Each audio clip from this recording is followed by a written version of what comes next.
마태복음 1장은 선지자로 하신 말씀을 이루려 하심이라 그랬어요.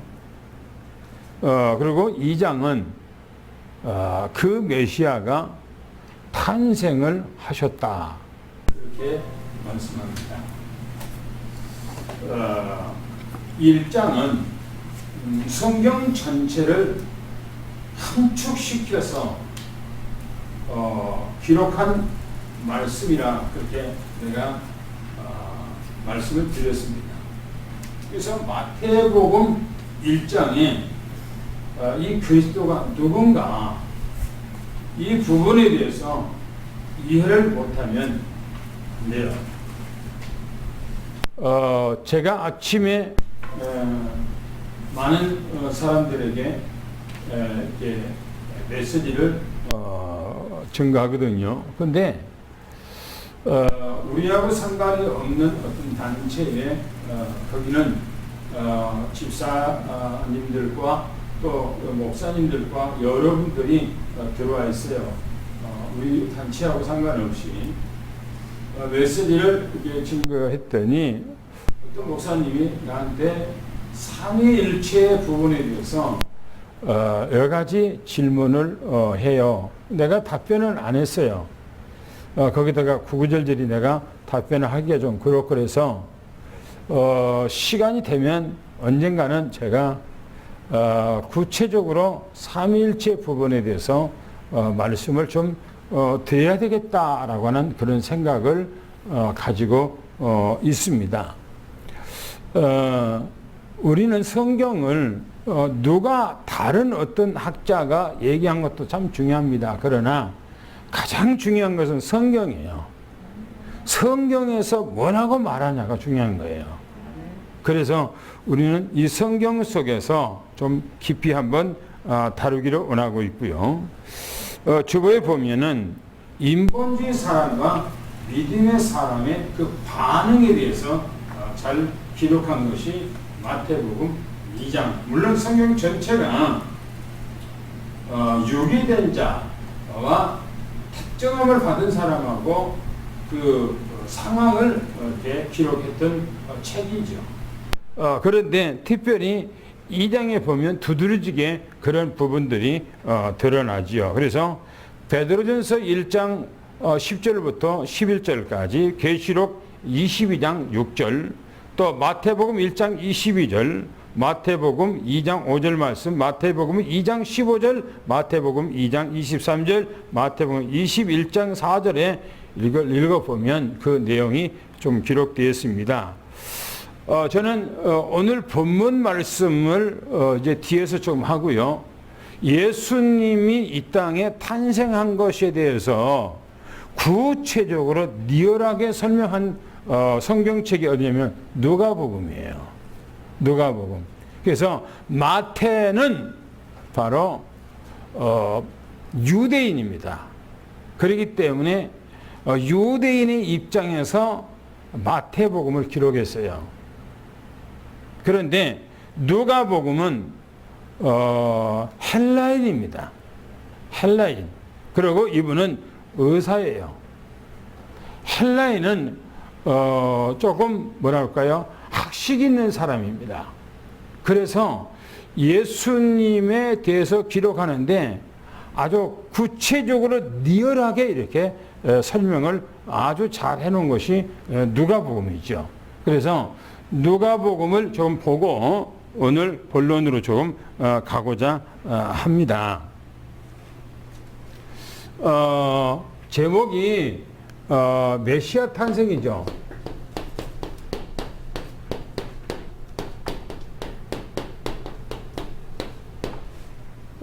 예수 그리스도의 탄생을 얘기하죠. 오늘 그 메시지 첫 번째 보면 누가복음 그 마태복음 2장 1절부터 12절까지인데 언약하심 그대로 이루어졌던 거. 언약하심 그대로 베들레헴에서 언약이죠. 언약하신 그대로, 약속되신 그대로 이루어진 거예요. 예수 그리스도는 성경의 말씀 그대로 이루어져야 돼요. 안 이루어지면 메시아가 될 수가 없어요. 메시아가 안 되는 겁니다. 그래서 우리는 이 말씀을 바르게 이해해야 되는데, 먼저 우리가 한번 생각을 해볼 것이 누가복음인데요. 1장 26절 38절이니까 가브리엘, 이 천사의 방문을 받죠. 이 가브리엘은 어떤 천사라고 그랬죠? 기쁜 소식을 전달해 주는 천사가 가브리엘 천사라고 했어요. 이 천사가 종류가 여러 천사 종류가 있는데, 미가엘 천사 그랬을 때는 뭐냐? 전쟁터에서 싸우는 바로 천사예요. 그래서 그 천사는 군으로 말하면 장군이 장군. 그리고 이 가브리엘 천사는 기쁜 소식을 전해주는 천사예요. 이 천사를 오늘로 말한다면 최시부 장관 같은 그런 사명을 가지고 있는 천사입니다. 우리가 한번 성경 말씀을 누가복음을 쭉 한번 1장에 가서 보세요. 1장으로 돌아가서 누가복음 보겠습니다. 1장 26절을 한번 읽어볼까요? 누가복음 1장 26절 시작. 여섯째 달에 천사 가브리엘이 하나님의 계시를 받아 갈릴리라 세리라는 동네에 가서 여섯 달째에 가브리엘이 이 가브리엘이 찾아왔다 그렇게 성경에 얘기하죠. 여섯째 달 그랬어요. 왜 갑자기 여기서 여섯째 달이라고 그렇게 얘기하는가 이런 거예요. 세례 요한이 그 엄마 엘리사벳을 통해서 임신이 된 지 6개월째 그 말이에요. 그러니까 예수님하고 세례 요한하고는 몇 개월 차이? 6개월 차이. 6개월 차이. 그러니까 세상으로 말하면 세례 요한은 6개월 형이에요. 6개월 형. 6달째가 될 때에 가브리엘이 누구에게 찾아왔는가? 마리아에게 찾아왔다는 겁니다. 성경에 말하기를 뭐라고 하냐면 하나님의 보내심을 받았다 그랬어요. 하나님의 보내심. 하나님께서 이 가브리엘을 바로 저 나사렛에서 살고 있는 처녀 마리아에게 보냈다 이거예요. 갈릴리 나사렛 동네라고 그랬어요. 갈릴리 나사렛.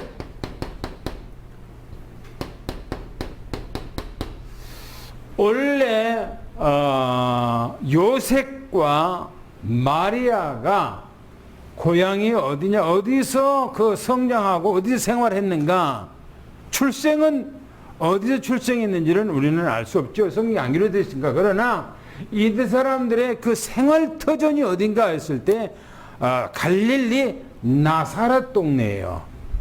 나사렛 동네라는 것은 시골이에요. 시골. 그런데 성경에 보니까 다윗의 자손 그랬어요. 다윗의 자손. 누가 다윗의 자손입니까? 마리아가. 요셉도 다윗의 자손이고 마리아도 다윗의 자손이에요. 그런데 지난번에 우리가 보면 마태복음 1장 17절에 보면 뭐가 기록되어 있죠? 14대 그렇게 기록하고 있어요. 그렇죠?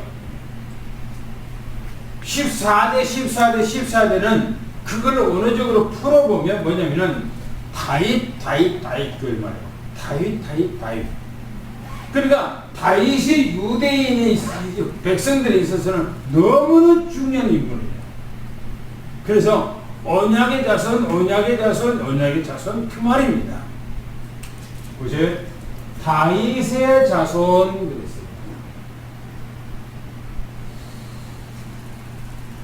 요셉과 여기서 말하고 있는 다윗의 자손 요셉을 얘기를 하지만 또 마리아도 바로 다윗의 자손입니다. 그래서 약혼은 처녀라고 했어요. 처녀.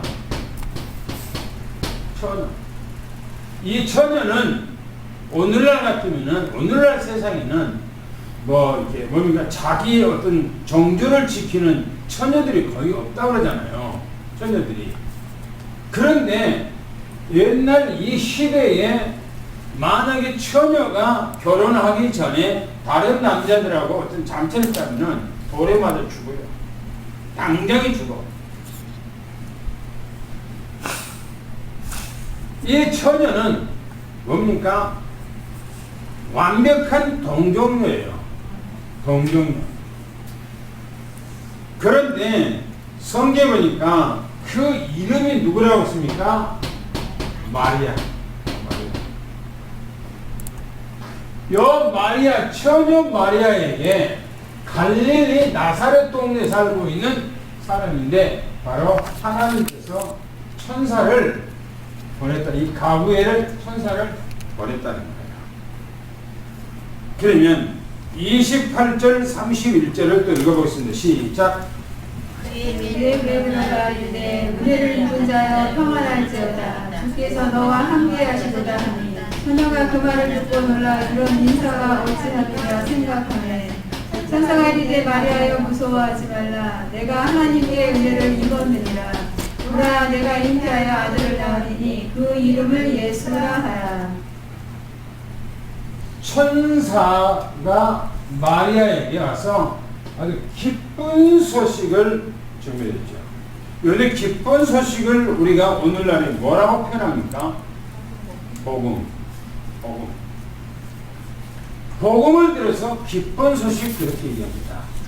그래서 복복자, 또 이제 소리음자 해서 세상에서 가장 기쁜 소식이 바로 뭐냐? 예수 그리스도에 대한 소식이에요.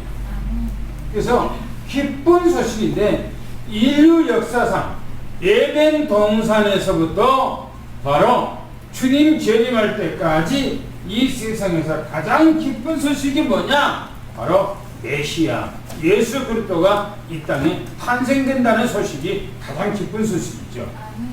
그래서 뭐냐? 은혜를 받은 자는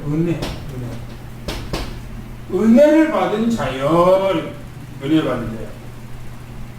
우리는 이 땅에 살아가는데 가장 축복이 뭐냐? 하나님의 은혜를 입어야 돼요. 아멘. 하나님의 은혜를 입지 않으면 안 되는 겁니다.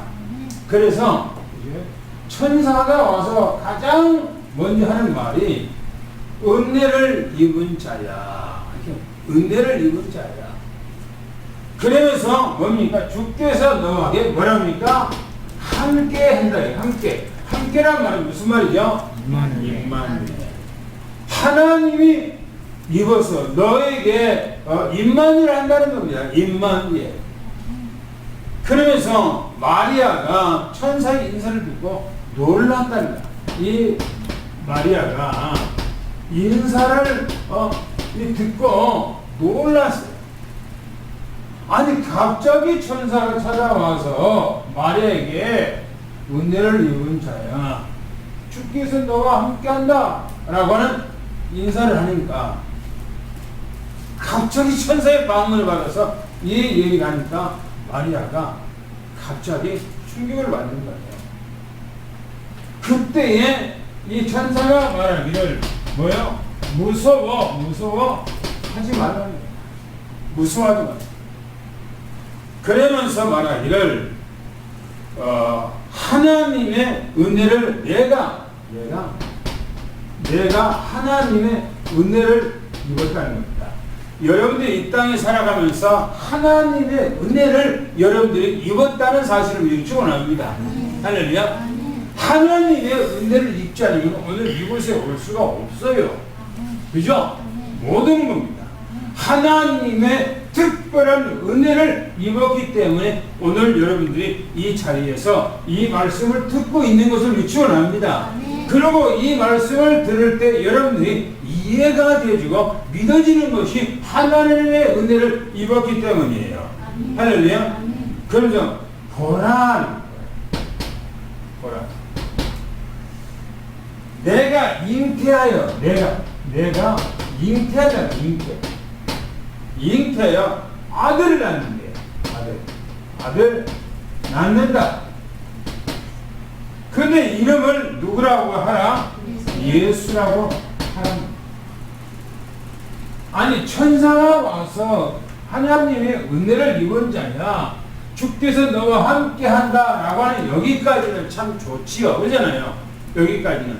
그런데 갑자기 네가 잉태한다는 거. 잉태 뭔 말입니까? 임신한다. 임신. 네가 임신한다는 거예요. 그리고 네가 아들을 낳을 거라니까. 아들을 낳는데 아들. 그리고 그 이름까지 지어줬어요. 예수라고 하라 라고 하는 이름까지 딱 지어져 버렸어요. 이 마리아는 지금 누구하고요?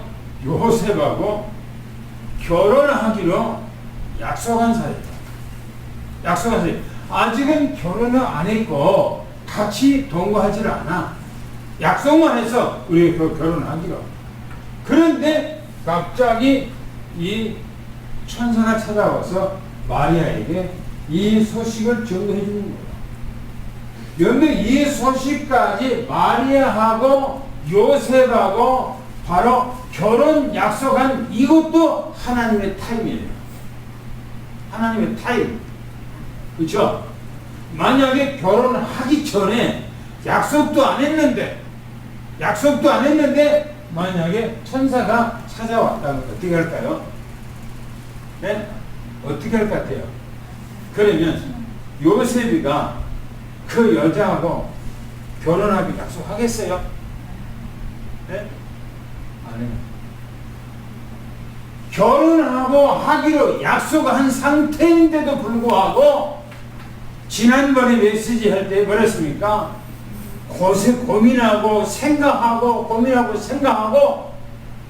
가만히 끊어야 되겠구나 라고 생각했다고 그랬어요. 그죠?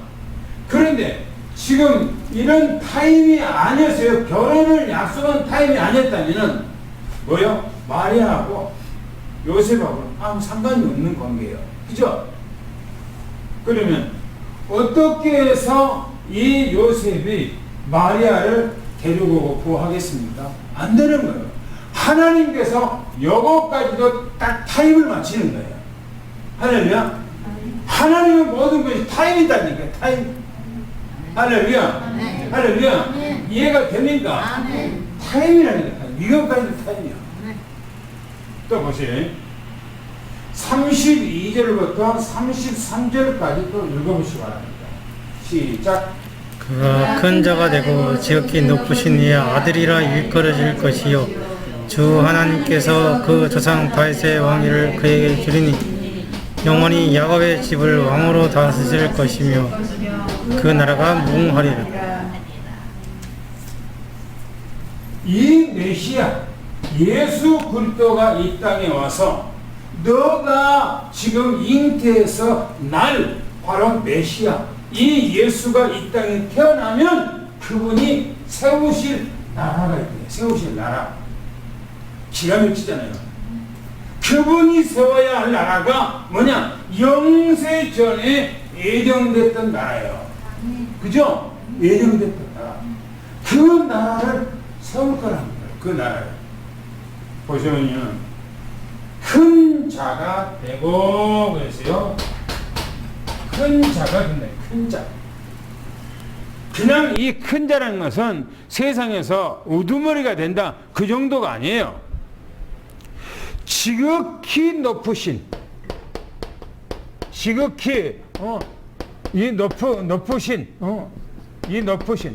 지극히 높다는 것은 하나님을 얘기하고 있어요. 지금 지극히 높으신 이의 아들이라 그랬어요. 아들이라 일컬어지라 그렇게 불러지리라 그렇게 말하리라 그렇게 되어진다는 겁니다. 그러면서 말하기를 이렇게 말해요. 주 하나님께서 그 조상 다윗의 왕위 그랬어요. 다윗의 왕위. 다윗을 통해서 하나님께서 말씀하신 바가 있었거든요. 그 말씀, 그 나라의 왕위에 앉는다는 거예요. 하나님께서. 그러면서 말하기를 뭐라면은 영원히 야곱의 집에 왕으로 다니게. 영원히 왕이 됐네. 왕. 여 왕은요 이 땅의 왕이 아니에요. 나라가 뭐냐? 이 땅에 세울 나라가 뭐냐? 바로 이스라엘 나라를 통해서 세운 것이 아니고 영원한 하나님의 예정 가운데 세우신 그 나라를 얘기하고 있는 거예요. 할렐루야. 이 나라를 염두에 생각해야 돼요. 우리가 신앙생활 하면서요 고작 그냥 내 문제를 해결해 주세요, 밥 먹게 좀 해 주세요, 그 정도 수준이면요 안 되는 거예요. 그잖아요. 우리 신앙생활을 하는데 하나님 나 밥 먹게 해주세요, 나 굶지 않도록 해주세요, 내 모든 거 이런 문제를 좀 해결해 주세요. 그 정도는요 신앙생활이 어린아이 신앙이에요. 어린아이가 미래가 없어요. 미래를 안 세웠어. 어린아이들은요 고작 먹고 지 먹고 생활하는 거예요. 그잖아요. 우리는 뭐냐? 성경을 보면서 예수 그리스도가 이 땅에 왜 왔고 왜 그분이 나라를 세운다면 그 나라가 어떤 나라냐 이거예요. 나와 무슨 관계가 있느냐? 우리 이걸 봐야 돼요. 할렐루야. 생각해보세요. 집에서 어른하고 아이하고 틀린 것이 있잖아요. 그죠? 아이는 맨날 먹는 거, 그죠? 자기 생각이 자기 중심이요. 그런데 어른은 뭡니까? 우리 가정을 어떻게 이끌어 나갈까? 그잖아요. 여러 가지 계획과 안목 가지고 생각하고 있잖아요. 그런 것처럼 우리는 신앙생활 하면서 메시아가 이 땅에 왜 왔는지, 그분이 세울 나라는 어떤 나라인지, 그걸 우리는 말씀을 봐야 돼요.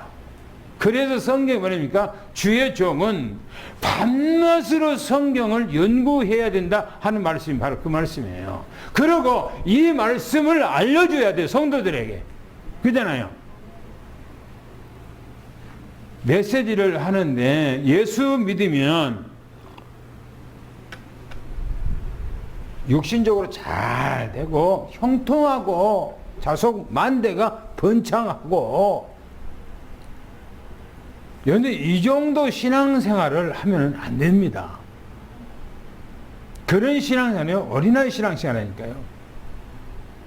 메시지를 전가하는 메신저가 거기다가 포커스를 맞춰놓고 메시지를 하면 안 되는 거예요. 예수님께서 이 땅에 오신 얘기가 우리가 고작 60문제를 해결해 오셨습니까? 그래요? 예수님이 이 땅에 오시는데 내 밥 먹는 문제를 해결해서 이 땅에 오셨어요? 아니, 예수님이 이 땅에 오셨는데 내 자녀 출세 문제 때문에 이 땅에 오셨어요? 그럽니까? 예수님이 이 땅에 오신 것은 영세전에 세우신 하나님의 나라. 할렐루야. 이거 때문에 여기다가 포커스를 맞춰서 예수 그리스도를 자꾸 얘기하면서 우리도 여기다가 관심을 가질 수 있도록 만들어줘야 되겠지. 할렐루야. 이게 복음이라고요. 그 나라는 뭐라고요? 그의 나라는 뭐라고요? 무궁하대요. 무궁. 그 나라는 영원 무궁하대요. 여러분들이 이 세상은요 나라가 있다가 없어지고 그럽니다. 없는 나라가 생기기도 하고 막 그래요. 그러나 예수 그리스도를 통해서 세워질 이 나라는 영원한 거예요. 할렐루야. 이 땅, 이 지구가 없어져도 그 나라는 영원한 겁니다. 우리는 영원한 그 나라에 대해서 우리는 관심을 가지고, 왜? 우리가 가야 할 나라이기 때문이에요. 우리가 가야 할 나라이기 때문에. 여러분 믿기를 예수 축원합니다. 34절 38절을 또 한번 여러분들이 읽어보시기를 바랍니다. 시작. 마리아가 천사에게 말하되 나는 아들을 알지 못하니 어찌 이 일이 있으리까. 천사가 대답하여 이르되 성령이 내게 말씀하시고 진금 믿음신지의 능력이 너를 붙이리니 이러므로 나시와 거룩한 너는 하나님의 아들이라 일컬어지리라. 보라 내 친족이 엘리사벳도 늙어서 아들을 낳으리라. 원래 임신하지 못한다고 알려지니까 이미 6달이 되었나니 대저 하나님의 모든 말씀을 인도하지 못하심이 없느냐. 마리아가 이르되 제 여종이오니 말씀대로 이에 이루어지다 하네. 천사가 떠나가니라. 지극히 높으신 그 말이에요. 지극히 높으신 이 말이 무슨 말이죠? 하나님, 그렇죠? 하나님, 전지전능하신 하나님. 그 능력이라고 해서 그 능력 너를 덮는다 그랬어요. 하나님의 은혜를 덧입는다 이 말이에요. 할렐루야. 여러분들이 하나님의 은혜를 덧입기를 예수 축원합니다. 그러니까요, 마리아가 뭐냐면은 나는 뭐라고요? 남자를 알지 못해요. 남자를 나는 모릅니다. 이 말이면 남자하고 나는 동침을 몰라요.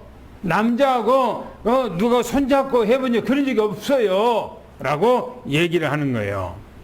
그런데 어떻게 이런 일이 있습니까? 나는 처녀인데 어떻게 내가 아기를 낳는단 말입니까? 뭐라고 그랬어요? 성령이 임하고 성령이 내게 임하고 지극히 높으신 능력이 너를 덮으신다는 거예요. 성령이 임한다. 할렐루야. 바로 예수 그리스도가 이 땅에 태어난 이 예수가 뭐냐? 바로 성령으로 이 땅에 오신 거예요. 할렐루야. 육신을 가진 성령이에요. 삼위일체를 얘기하는 사람들 보면 성경에는 삼위일체라고 하는 단어가 없어요. 단어가. 창세기부터 요한계시록까지 삼위일체라고 하는 글씨가 없어요. 성경에는. 그런데 어떻게 해서 삼위일체를 말하냐 이 말이에요. 구약 성경에는 하나님 아버지, 교회사 다시 말하면 신약 성경에는 아들 예수 그리스도, 교회사는 보혜사 성령, 이분이 한 분이다 해서 삼위일체 얘기하는 거예요. 그런데 세 분이서 따로따로 계시기 때문에 그렇게 말하는가 라면 그거는 말도 안 되는 소리입니다. 성경에 대해서 너무나 모르는 소리요. 성령에 뭡니까? 어떤 인도함을 받지 못하고 성령의 깨달은 바가 없기 때문에 그렇게 얘기하고 있는 거예요. 마태복음, 마가복음, 누가복음, 요한복음은 구약 성경을 인용한 말씀이에요. 인용한 말씀이 많아요. 구약 성경에. 우리가 1장, 2장도 보면 구약 성경에 인용된 말씀이 많아요. 그런데 구약 성경에 말씀할 때는 여호와 하나님이 가라사대 그랬어요. 구약 성경에는 여호와 하나님이 말씀하시되 그랬어요. 그런데 신약 성경에는 뭐라고 그러십니까? 성령께서 이르시되 그렇게 되어 있어요. 그러면 성경이 그럼 틀렸단 말인가? 아니에요. 성경은 성령의 지필서입니다. 구약 성경, 신약 성경은 성령께서 기록한 거예요. 누구를 통해? 사람을 통해 기록한 거예요. 그런데 성령이 실수했습니까? 아니에요. 아니에요.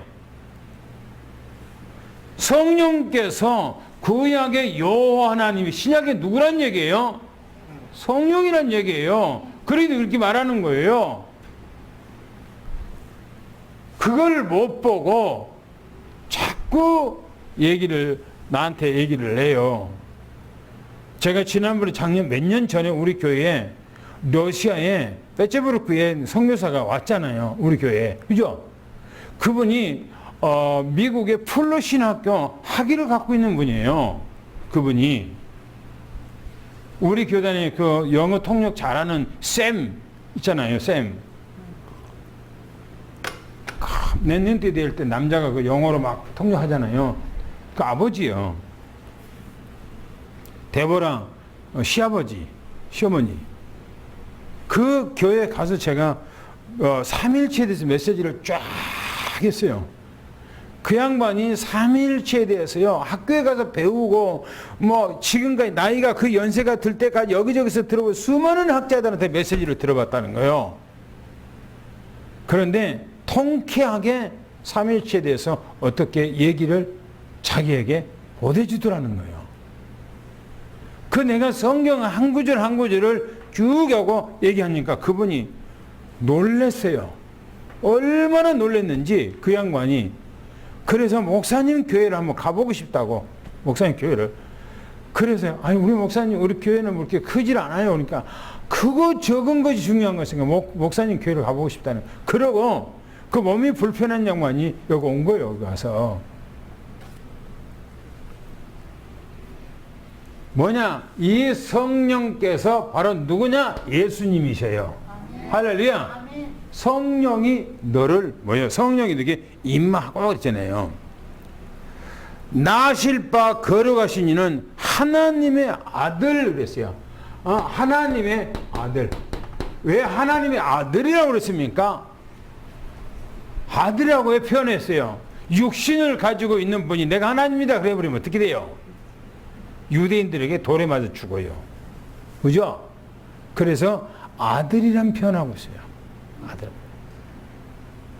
이사야서는요, 6장에 9장에 보면 뭐라고 말하는 줄 압니까? 예수 그리스도에 대해서, 이 땅에 나실 아기 예수에 대해서 뭐래요? 영존하신 아버지라. 영존하시는 아버지라. 누구란 얘기예요? 하나님 아버지래, 그분이. 지극히 높으신 그분이 이 땅에 사람의 몸을 입고 인간을 구원하기 위해서 친히 오신 거예요. 할렐루야. 그렇게 믿기를 예수 축원합니다. 할렐루야. 그럼 보세요. 이제 우리가 2장에 또 이제 한번 가서 보면 이분이 이 땅에 오셔야 돼요. 이분이 이 땅에 오신데 마리아는 지금 처녀 마리아는 어디에 살고 있다고 그랬어요? 갈릴리 나사렛 동네. 갈릴리 나사렛 동네 살아요. 예루살렘, 다시는 베들렘과 나사렛 동네는 거리가 얼마냐? 대전에서 서울 가기예요. 뭐 얼마입니까? 170km 내지 그 200km가 다 돼. 어디서요? 갈릴리에서 바로 베들렘의 거리까지는. 그러면 그 당시에는 오늘날에는 여러분들이 자동차로 가면은 1시간 빨리 가면 1시간이고 많이 늦게 천천히 가면은 그건 1시간 반 2시간 걸려요. 그렇죠?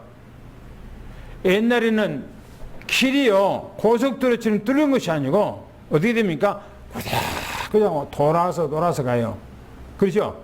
그러면 이 갈릴리에서 베들레헴까지 가는데 며칠 걸리겠어요? 많이 빨라봐야 일주일이요. 일주일 간다니까. 지금은요, 우리 한국에서, 보도로 걸어가는 사람들 많잖아요. 대전에서 서울까지 가는데 하루 단거리가 아니에요, 걸어가는데. 여기 며칠 걸려요? 한 3일 걸려. 길 좋은데도 3일 걸려. 그 옛날에 막 이렇게 막 가는데 그게 3일만 걸리겁니까? 일주일 이상 걸리죠. 그죠? 그런데 어떻게 해서 이 나사렛에서 살고 있는 이 마리아와 요셉을 어떻게 해서 베들레헴으로 가냐 이 말이에요. 반드시 메시아는 어디서 태어나는가? 탄생되는가? 베들레헴이란 동네에서 탄생돼야 돼요. 반드시. 만약에 마리아가 그 위에 베들레헴 뭡니까? 이 갈릴리 위에 그 왜 나라에 가서 탄생해버렸다. 예수 그리스도 낳았다는 예수 그리스도가 아니요. 반드시 예수 그리스도는 어디서 태어나냐? 바로 베들레헴이라고 하는 그 지역에서 탄생하셔야 돼요. 왜? 성경이 그렇게 예언했어. 다윗 동네에서 태어나도록 그렇게 예언됐어요. 그런데 이 사람들이 왜, 무슨 목적으로, 왜, 어떤 이유 때문에 베들레헴으로 가야 하냐 이거예요. 갈 수 있는 동기, 가야 할 이유, 가야 할 목적 아무것도 없어요. 아무것도 없어요. 그런데 어떻게 해서 베들레헴으로 가냐 이 말이에요. 하나님께서는요, 희한하게 역사하는 거예요. 하나님께서는 저 이방 나라 뭡니까? 그 당시에는 로마가 통치하고 있기 때문에 로마의 황제 입을 통해서 하나님께서는 그 말씀을 이뤄나가요. 할렐루야. 보시면 한번 읽어봅시다. 이제 누가복음 2장 1절부터 6절까지인데요. 요셉과 이 요셉과 이 마리아가 베들레헴으로 가요. 베들레헴으로. 왜 가냐 말입니다. 그런데 아니 이 베들레헴으로 가는데 그 전에도 갈 수 있잖아요. 1년 전에도 갈 수 있고 아니 그 이후도 갈 수 있잖아요. 그런데 마리아가 잉태된 이 날짜하고 딱 맞춰서 하나님께서 그 일을 터뜨려요. 하나님께서. 왜요? 하나님의 말씀을 이루기 위해서. 보셔요. 2장 1절부터 누가복음 2장 1절부터 2절 말씀까지 읽어보시기 바랍니다. 읽겠습니다. 시작.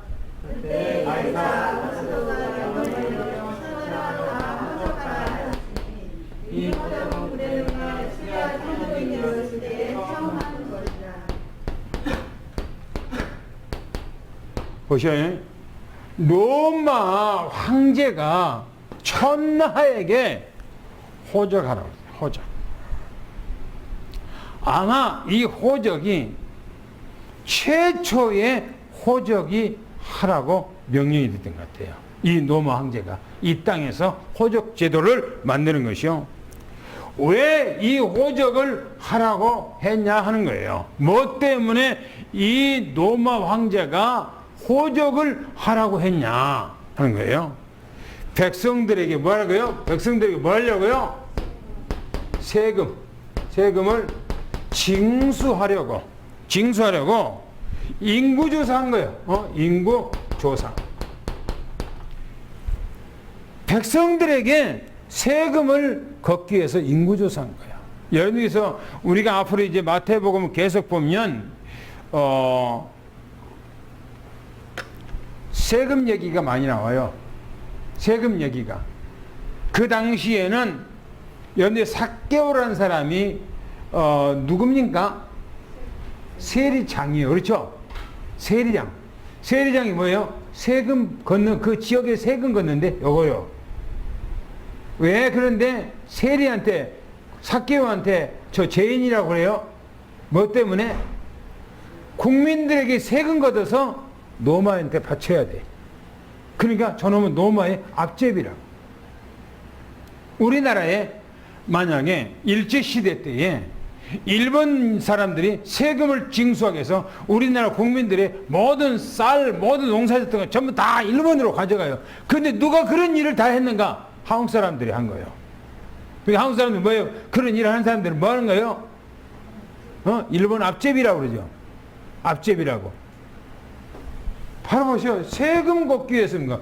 백성들에게 세금을 징수하기 위해서 그 제도를 처음으로 시작한 거예요, 지금. 그런데 보세요. 그때가 어느 때인가 바로 딱 여기도 맞춰지는 거예요. 3절 한번 읽어볼까요? 3절 뭐라고 했는가? 한번 읽어봅시다. 3절. 시작.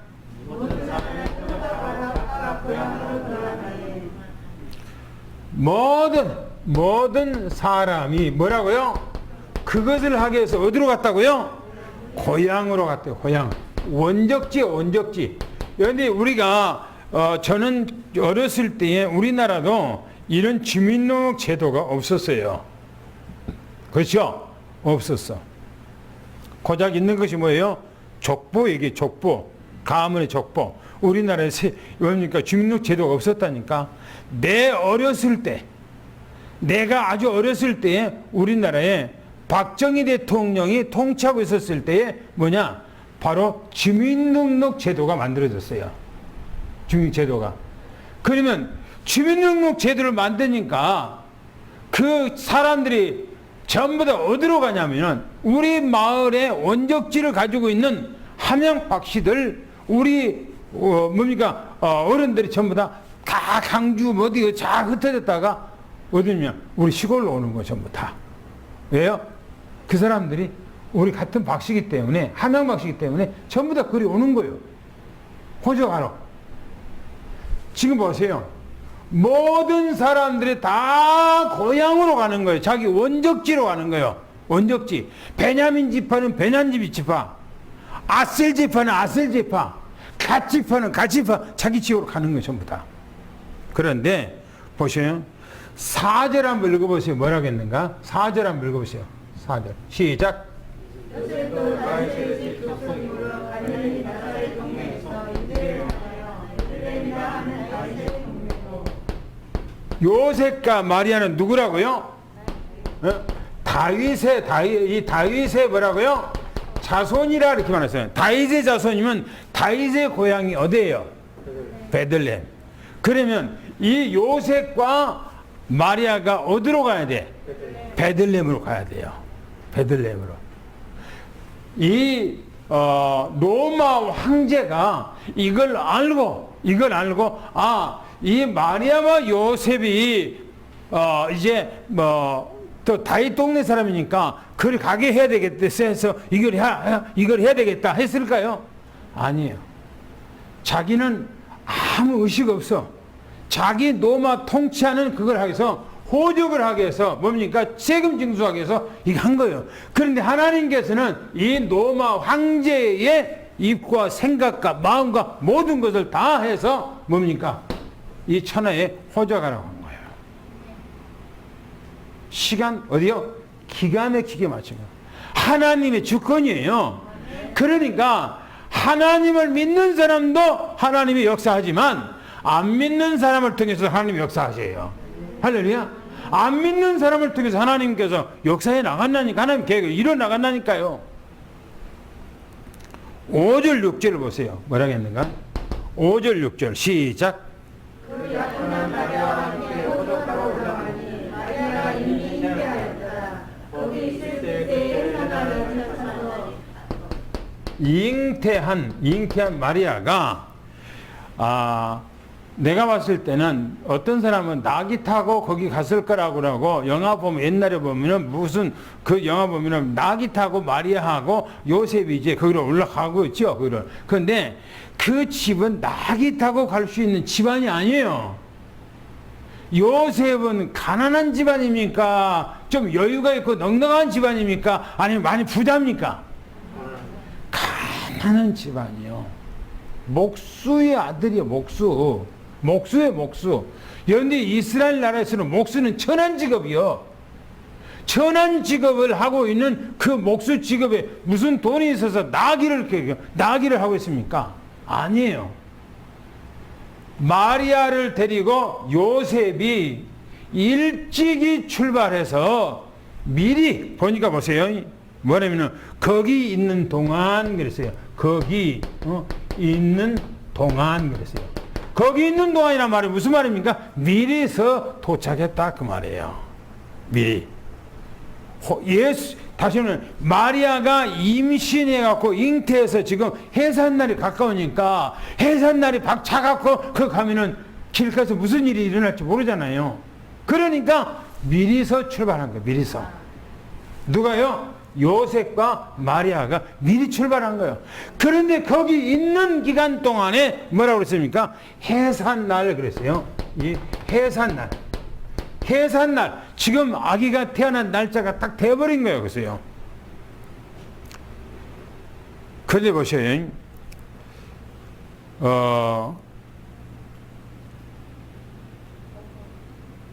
동방에 5번째 보면, 5번째 보면 동방의 박사들이 예루살렘에 이 동방의 이 박사들이 왜 이 예루살렘으로 왔을까 하는 거예요.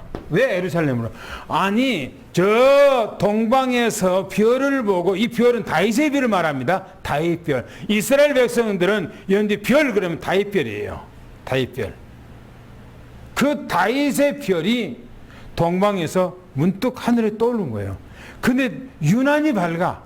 근데 그 별이 나온 것을 보고 이 천문학 박사들이 동방에서 그걸 별을 보고 관측하고, 야 이거 지구 인류의 예사로운 일이 아니다, 따라가자 하고 집을 챙기고 해서 따라가는데 그 별이 계속 가는 거예요. 어디로 가니까 예루살렘으로 오는 거예요.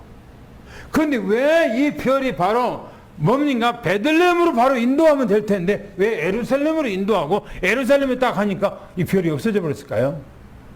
왜 그랬을까? 뭐 때문에 그랬을까요? 지금 유대인들은 메시아가 태어났는지, 무슨 일이 일어났는지 아무도 몰라. 지금 깜깜해. 그죠? 깜깜해.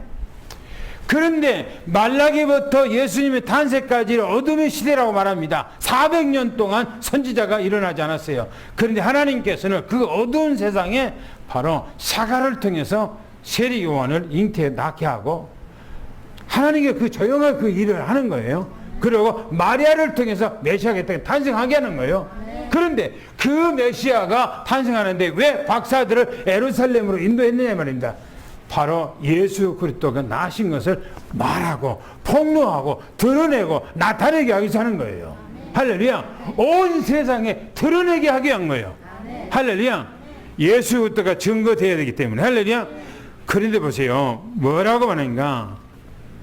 이렇게 얘기는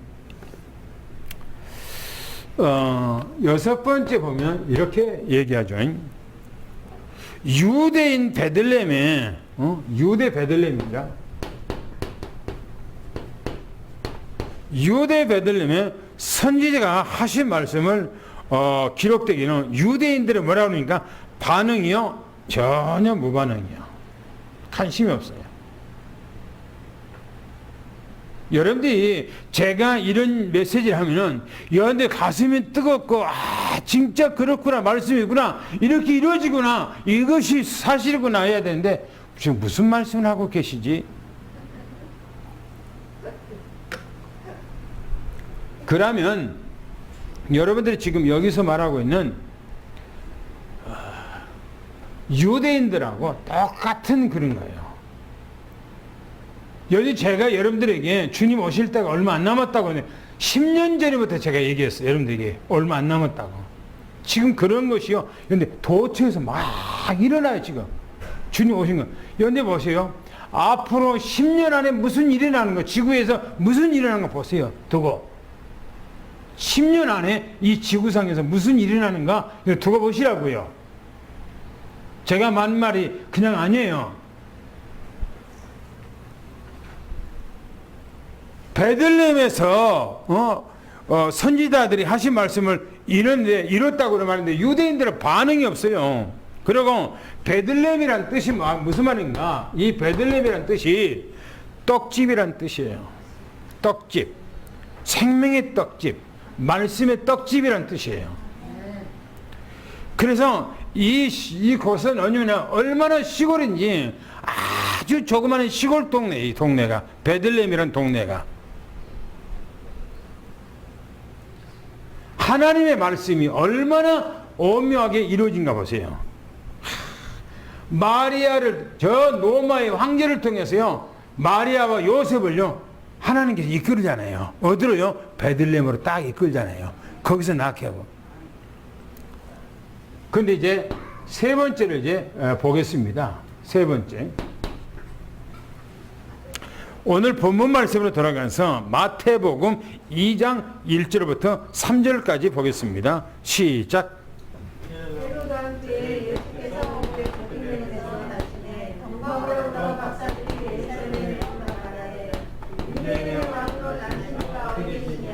우리가 동방에서 그의 노래를 보고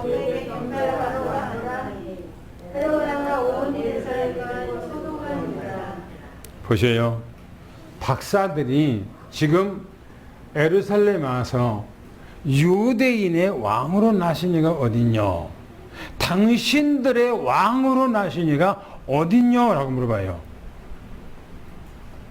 이 사람들은요, 전혀 그런 관심이 없었어요. 근데 성경에 보면, 딱 누가 보면 두 사람이요, 깨있는 사람이 있었어요. 두 사람이 깨있어. 누굽니까? 시몬이라고 하는 사람과 안나라고 하는 할머니. 그 사람들은 성전에서 깨어 있었다고 성경에 얘기하고 있어요. 깨어 있었다. 그래서 어린아이 예수님 보고요, 메시아가 온 걸 보고요, 너무나 기뻐하잖아요.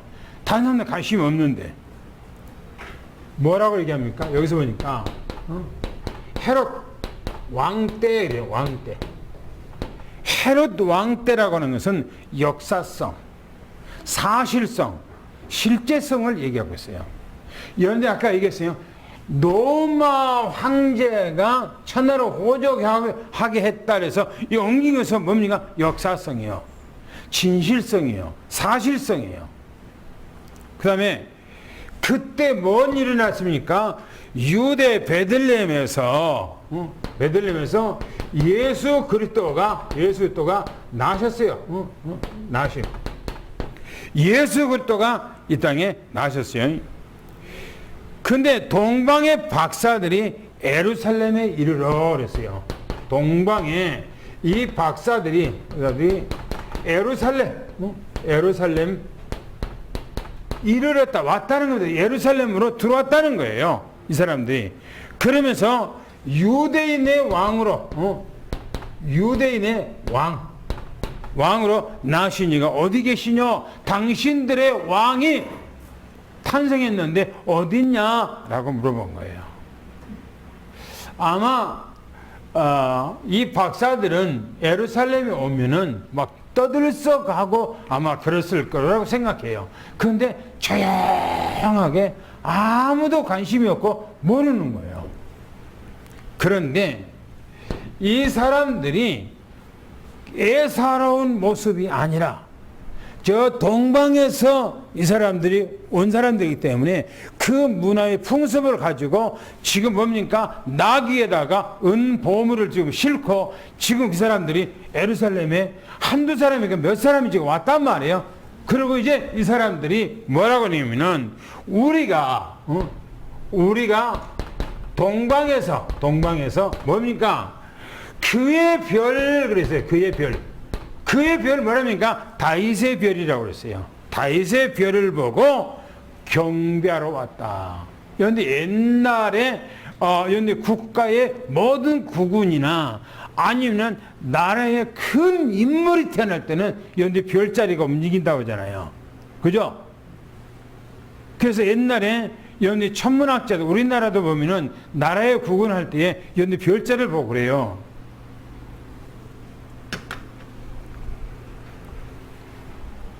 보세요. 동방에서 우리가 그의 별을 보고 경배하기 위해서 여기 왔다는 거예요. 그러니까 이 사람들은 뭡니까? 충격받는 거예요. 보세요. 성경이 뭐라고 하면 헤롯과 이 헤롯과 또 누가요? 예루살렘에 사는 사람들이요. 예루살렘의 사람들은 어떤 사람들입니까? 이 사람들은 어떤 사람들이요? 하나님을 믿는 백성들이에요. 그죠? 하나님 믿는 백성들. 신앙생활 잘한다고 하는 사람. 오직 주님만 바라본다는 사람이에요. 하나님만 바라본다는 사람이에요. 말씀대로 살아간다는 사람들이에요. 그런데 어떻게 됩니까? 어떻게 됐어요? 그 소리를 듣고 뭐라고요? 소동했어요. 소동. 발칵 뒤집어져 버렸어요. 예루살렘에. 그러니까 한 번 얘기해서 그러겠습니까? 아니에요. 며칠 동안 거기서 찾아 헤맸겠지요. 예루살렘에서 박사들이 유대인의 왕으로 나신 이가 어디냐 하고 사람들에게 전부 다 물어보고 막 하실 거 아니에요. 그 소문이 예루살렘이 파다하게 퍼진 거예요. 파다하게.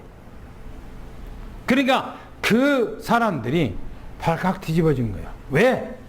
그 그의 별이라고 그래요. 그의 별. 이 사람들은, 유대인들은 다의 별 그러면은 눈이 번쩍한 사람들이요. 그렇기 때문에 그의 별을 보고 경배하기 위해서 동방에서 여기까지 왔다 그러니까 발칵 뒤집어진 거예요. 자기들은 이제 모르고 있는데. 어디 보세요. 그 다음에 봅시다. 마태복음 2장 4절부터 6절까지 한번 또 읽어보겠습니다. 뭘 하겠는가요? 시작. 왕이 모든 대제사장과 백성의 수관관을 모아 그리스도가 어디서 나겠느냐 물으니 그런데 이에 베들레헴 왕이 이는 선지자로 이렇게 기록해봐 또 유대 땅 베들레헴아 너는 내 온 중에서 가장 작지 아니하노라 내게서 한 다스린 자가 나와서 내 백성 이스라엘의 목자가 되리라 하였으니이다. 헤롯의 이 관심과 유대인의 관심을 보세요. 헤롯의 관심은 어떤 관심이었는가? 이 헤롯의 관심은 어떤 관심이었는가 하는 거예요. 이 사람은 동기가 숨어 있어요. 자기 동기가 숨어 있어요. 그런데 우리는 신앙생활 하면서 하나님 앞에 나오면서 동기를 가지고 나오면 안 됩니다. 할렐루야. 네. 할렐루야. 네. 자기 동기를 가지고만 하면 안 된다니까요. 자기 무슨 뜻을 이루기 위한 목적을 가지고 나오면 안 된다니까요. 자기 어떤 이익을 찾기 위해서 교회 나와서 하나님 찾으면 안 된다니까요. 내 목적, 내 동기, 내 이익 모든 것을 싹 내려놔 버려야 돼요. 할렐루야. 다 내려놔야 돼요. 이게 신앙생활이에요. 여기서부터 신앙생활이 다시 시작되는 것입니다.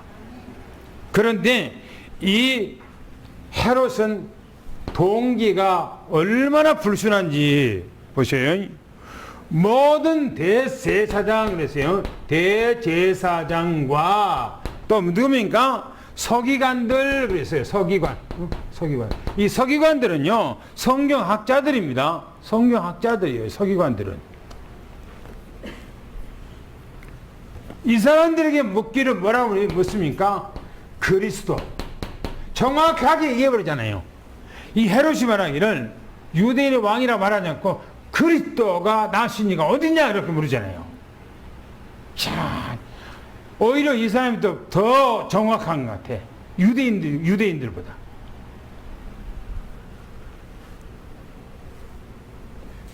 대제사장과 서기관들에게 아니 그리스도가 이 땅에 어디서 난다고 기록됐냐라고 물어보는 거예요.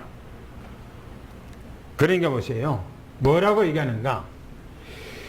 대제사장과 뭐요? 이 서기관들은 관심이 어땠는가? 관심이 뭐요? 유대 베들레헴입니다. 베들레헴입니다. 그리고 선지자가 이 선지자가 이렇게 기록했습니다 라고 얘기합니다. 성경을 딱 들이대면서 성경에 이렇게 여기서 태어날 것을 얘기하고 있습니다 라고 얘기하는 거예요. 뭡니까? 뭐예요? 남의 집에 불난 집에 지금 얘기하듯이 하는 거예요. 이번에 이천에 뭡니까? 우리 덕평이 있는 데게 뭐죠? 쿠팡 어마어마한 불이 났잖아요. 전국에서 두 번째가 큰 그가 창고래요. 축구장 열 몇 개 넓이가 된대요. 얼마나 크든지. 거기 안에 물건들이 꽉 들어있는데 물건들 박스에다 있는 것 불 나버리니까 왁 타버리잖아요. 그런데 보세요. 그 쿠팡에 거기서 있는 사람들과 아니 그 모든 뭡니까 그 직원들 그 사람들은 어디가 됐습니까? 그거 타는 것에 대해서 막 가슴이 둥둥하잖아요. 그잖아요. 그런데 우리는 뭐죠? 우리는 저 이천에 저 덕평이 불났어. 우리하고 상관없이 얘기하잖아요. 상관없이. 보세요. 베들레헴 선지자들이 그렇게 기록했습니다 하고 아무런 느낌도 없이 관심도 없이 그렇게 얘기하는 거예요. 이 사람들은 뭐예요? 이 사람들은 완전히 종교인이 되어버린 거예요. 종교인이 됐어요. 이 사람들은 뭡니까? 직업화가 된 거예요. 직업화. 직업화. 종교인이 됐어요. 여러분들, 우리는 신앙생활 하면서 종교인이 되어버리면 안 됩니다. 할렐루야. 종교인이 되면 안 돼요. 기독교는 종교가 아닙니다. 생명이에요. 생명. 내 생명이란 말이에요. 예수 그리스도는 이 땅에 온 것이 내 생명을 가지고 온 겁니다. 내 생명을 가지고 왔는데 이웃집에 불난교처럼 얘기하면 됩니까? 그러면서 말하기를 뭐라고 합니까? 이제 성경 인용하잖아요. 유대 베들레헴에 유대 이 베들레헴에 언약이 돼 있다고. 언약. 유대 땅 베들레헴아, 너는 유대 고을 중에서 가장 작지 아니하도다. 내게서 한 다스린 자가 나와서 내 백성 이스라엘의 목자가 되리라. 미가서 5장 2절 말씀에 베들레헴 에브라다야, 너는 유다 족속 중에 가장 작을지라도 라고 쭉 예언하고 있는 그 말씀을 얘기하는 거예요. 베들레헴이라고. 베들레헴. 우리 신앙생활은 종교 지도자들은 직업화가 되어버리면 안 되고, 우리의 신앙생활이 종교화가 되어버리면 안 됩니다. 할렐루야. 이 생명은 예수 그리스도는 나의 생명입니다. 너무너무나 중요한 거예요. 오늘 이 말씀이 그러한가 하고 선지자들은 이 말씀 속에 깊이 들어가서 자기 시대에 이 메시아가 오실 것을 학수고됐다고 그랬어요. 여러분들, 그 은혜가 넘쳐나기를 축원합니다. 마지막 보겠습니다. 마지막 7절부터 12절 말씀까지 보겠습니다. 시작.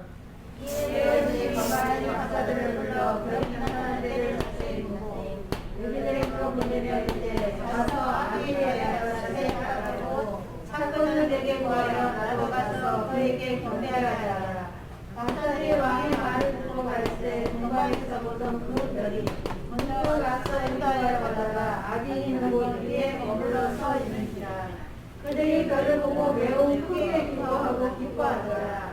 집에 들어가 아기와 그의 어머니 마리아가 함께 있는 것을 보고 엎드려 아기께 기대하고 고백하기로 황금과 유랑과 오려를 내놓아 드리니라. 그들은 꿈에 헤로에게로 들어가지 말라 지시하는 것을 따라 다른 길로 고국에 돌아가니라. 보세요. 그들이 자기들이 가지고 있는 법의 함을 열었다 그랬어요. 법의 함을. 여러분들이 주님 앞에 나오면서 마음을 닫지 말고 마음을 여시기를 바랍니다. 할렐루야. 그리고 하나님 앞에 할 수만 있으면은 여러분들이 하나님 앞에 예물 드리려고는 그런 간절한 마음이 있어야 돼요. 할렐루야. 그래야 하나님 앞에 복을 받아요. 그래야. 보셔요. 7절 8절에 보면 복음 모르는 인본주의, 복음을 모르는 인본주의예요. 누가요? 헤롯이. 헤롯이 박사들을 가만히 불러떨었어요. 뭡니까? 조용히 불렀다 이 말입니다. 조용히. 뭐 했단 말이에요? 소문내지 않고 자기 밑에 있는 뭡니까? 어떤 신하들을 보내서 불렀다는 얘기겠죠. 그러고 뭡니까? 별이 나타난 때 동방에서 어떻게 그것을 발견됐는지 차초지정을 물었다는 거죠. 그러고 뭡니까? 그 자세한 때를 모르고 박사들을 어디로 보냅니까? 베들레헴으로 보냈어요. 베들레헴으로. 그러면서 가서 아기를 찾거든 자세히 알아본 후에 그가 정말 아기가 메시아가 맞거든 내게 와서 내게 알려주라. 그러면 나도 그 아기께 경배하겠다 그래. 이 헤롯이 뭡니까? 경배하기 위해서 그랬습니까? 아니요. 미움, 시기, 질투. 시기와 질투는 미움을 밤이요. 시기와 질투는 미움을 만들어내요. 미움은 뭡니까? 죽이도록 하는 거예요. 죽이도록. 연예 서울 한강에서 친구 죽었던 있잖아요.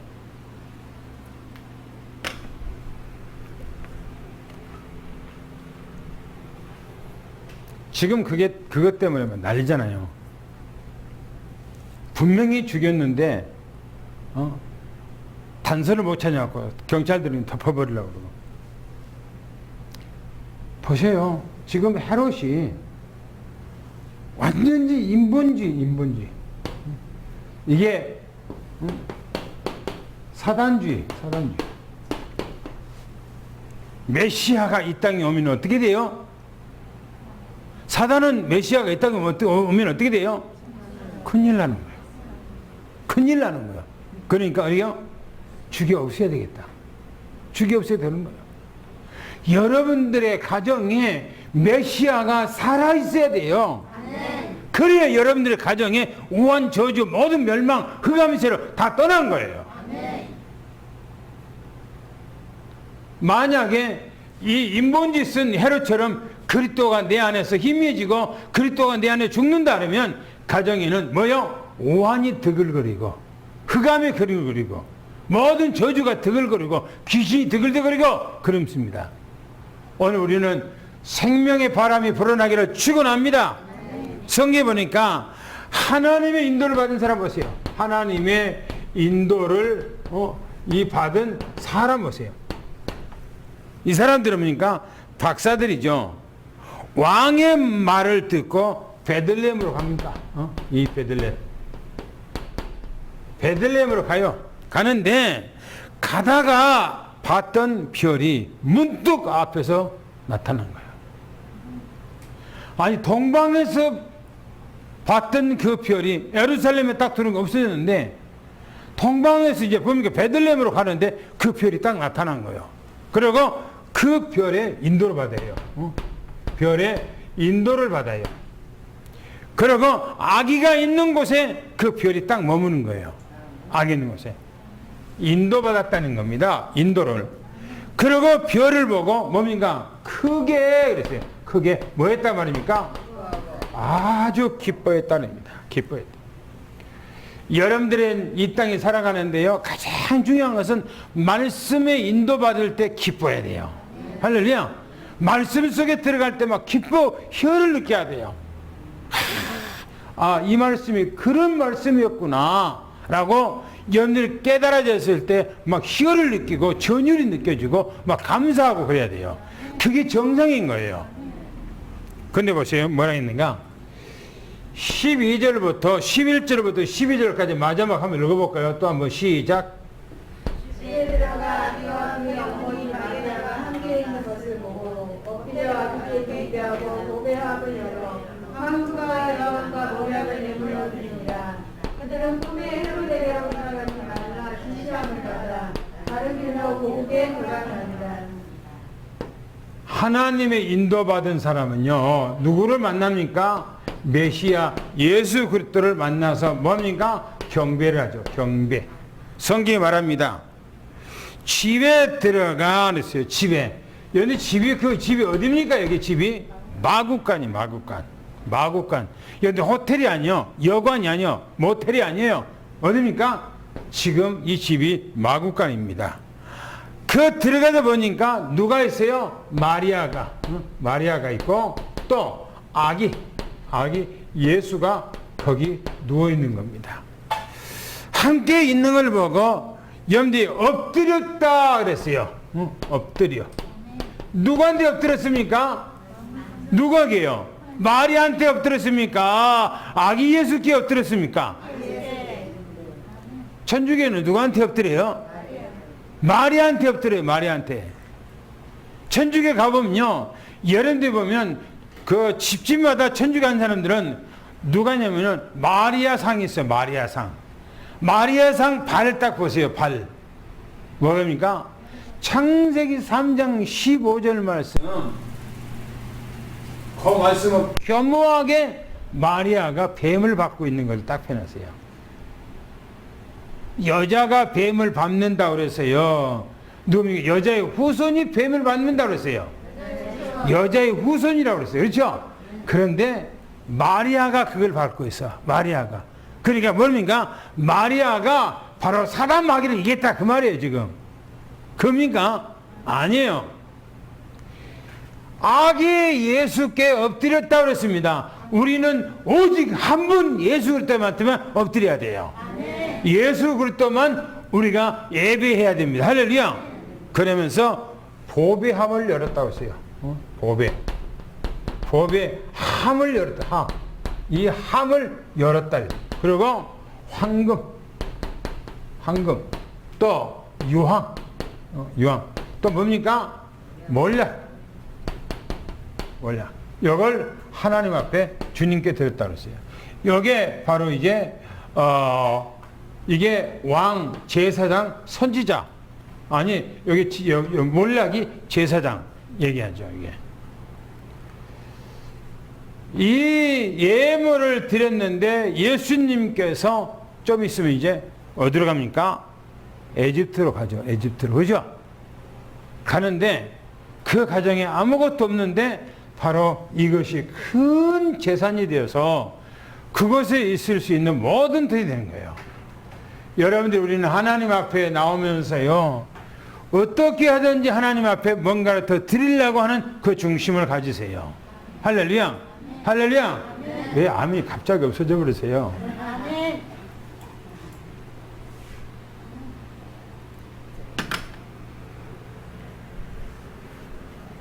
나는 늘 헌금합니다. 헌금할 때 하나님 내가 우리 교회에서 11조를 좀 제일 많이 넣게 한번 해보세요 라고 그런 중심을 늘 가지고 있어요. 하나님 앞에. 하나님 앞에 즐겨 내는 사람을 하나님께서는요 갑절로 갚아준다는 사실을 축원합니다. 할렐루야. 할렐루야. 왜 여기서는 꼭 대답을 안 하고 아멘 안 하세요? 제가 여러분들에게 늘 얘기하잖아요. 매주마다 헌금을 만 원씩을 제가 적금을 해놔요. 매주 만 원. 그러면 1년이면 얼마예요? 1년이 얼마예요? 52만 원. 1년이면 52주입니다. 52만 원이에요. 50만 원. 그거는 어디다가 내가 헌금하냐면 절기할 때에 헌금을 해요. 우리 집사님에게 아니 저희 사모에게 반 대고 나도 반 대고 해서 헌금을 해요. 언제나. 그리고 마지막 10년 때는 내가 저금해갖고 남았던 거 전부 다 이제 다 드리는 거예요. 그리고 새해가 되면 또 이렇게 새하고. 그런데 하나님께서요 그걸 아시더라고요. 그걸 알아. 아신다니까요. 저는 그걸 내가 느끼잖아요. 내가 체험하잖아요. 내가 하니까. 하나님께서요 갑절로 역사해. 그냥 갑절로가 아니고 천배 만배로 역사해. 하나님께서. 할렐루야. 아멘 소리. 여러분들 진짜 거기서 아멘 소리 하라니까요. 그래야 여러분들이 복을 받는다니까요. 여러분들 물질 복은요 물질을 들으실 때 하는 거지 내가 봉사했을 때 물질 받는 것이 아니에요. 내가 봉사하고 헌신한 것은 건강에 대한 복을 받는 것이고 내가 물질로 하나님 앞에 헌신했을 때는 물질 복을 받는 거예요. 할렐루야. 예수 그리스도를 믿을 때는 영혼의 축복을 받는 것이고 할렐루야. 안 믿으려 마세요. 그냥 하나님께서는 이 유황과 황금과 유황과 몰약을 하나님 앞에 드렸던 바로 이 사람들을 통해서 하나님께서는 지금까지 예수님의 탄생부터 지금까지도 계속해서 증거되잖아요. 이 사람의 행적에 대해서. 그런데 그렇게 되기를 축원합니다. 할렐루야. 그리고 박사들이 헤롯에게 뭡니까? 이 헤롯에게 뭐요? 돌아가지 말라고 천사의 지시를 받죠. 그리고 돌아서 다른 길로 해서 고향으로 갔다. 그렇게 말합니다. 오늘 우리는 이 전체 내용 가운데서 무엇을 얘기하고 있습니까? 전체 주제 모든 것이 뭐예요? 메시아 탄생. 할렐루야. 메시아의 메시아. 오늘 여러분들은 이 메시아의 하나님의 은혜가 임하기를 축원하고 이 땅에 오신 메시아가 여러분들의 주인이 되기를 축원합니다. 할렐루야. 그래서 하나님 앞에 최고 복 받기를 예수님 축원합니다. 우리 하나님 앞에 복음 성강 하겠습니다.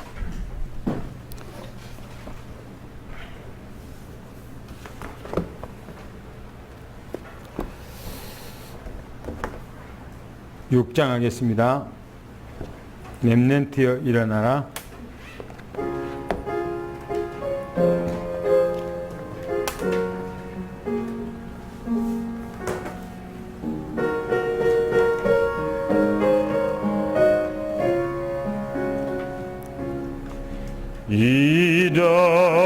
일어나라 시작하라 여호와의 렘넌트여 가진 것 없고 잃은 것 없으나 너는 하나님의 자녀 참 언약의 하나님 언약적 축복으로 시작하시리 너는 여호와의 자녀 너는 렘넌트 너는 21세기 주여 여호와의 강한 손발 전능하심이 너의 것이니 하나님 진심으로 감사합니다. 우리를 구원하기 위해서 우리의 모습으로 이 땅에 와서 우리를 위하여 친히 어린 양으로 속죄 제물이 되시고 우리를 창세기 3장의 문제에서 완전히 건져내어 하나님의 영원한 자녀로 인쳐주시니 감사합니다. 이제는 그리스도와 함께하는 이 삶을 이 땅에서 살아가게 주님께서 은혜를 주었사오니 날마다 은혜 위에 은혜를 덧입혀 주시옵소서. 특별히 우리 장로님들, 권사님들, 우리 또 집사님들, 우리 후대 모든 렘넌트들이 어디가 있든지 오직 언약 잡고 237을 살리고 5천 족속을 능히 살릴 수 있는 한 언약 잡은 우리 후대가 되게 도와 주시옵소서. 지금은 우리 주 예수 그리스도의 은혜와 하나님 아버지 사랑하심과 성령님의 교통내주 충만하신 은혜와 역사가 오늘 살아가는 모든 성남 성녀 머리 위에 가정 위에 직장 위에 산업 위에 지금부터 영원히 함께 계실지어다. 아멘.